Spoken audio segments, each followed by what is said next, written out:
ভারতকে উদ্দেশ্য করে বিএনপি মহাসচিব মির্জা ফখরুল ইসলাম আলমগীর বলেছেন, দেশের ওপর অন্যায় অত্যাচার হলে আমরা তার প্রতিবাদ জানাব।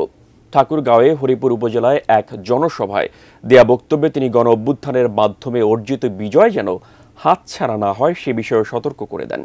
ডেস্ক রিপোর্টে বিস্তারিত।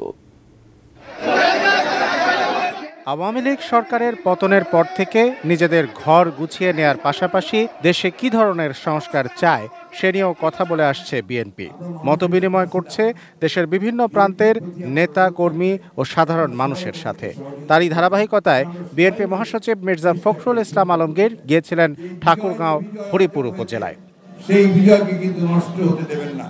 জনসভায় বিএনপি মহাসচিব বলেন, শেখ হাসিনা সরকার গণ অভ্যুত্থানে ২০০০ মানুষকে খুন করেছে, দেশের মানুষের ভোটের অধিকার পুরোপুরি নষ্ট করে দিয়েছে। ফ্যাসিবাদী সরকার, হাসিনা সরকার, পুলিশ সরকার কতগুলো খুন করেছে জানেন? ৪-৫ ওই আন্দোলনের সময় খুন করেছে ২০০০ মানুষ।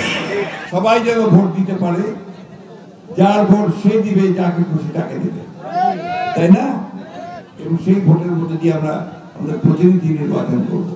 এলো ভিশন মুশকিল আসান অফার। যে কোনো ব্র্যান্ডের পুরনো ফ্রিজ নিয়ে চলে আসুন ভিশন শোরুমে আর নিয়ে যান নতুন ভিশন ফ্রিজ 20% পর্যন্ত ছাড়।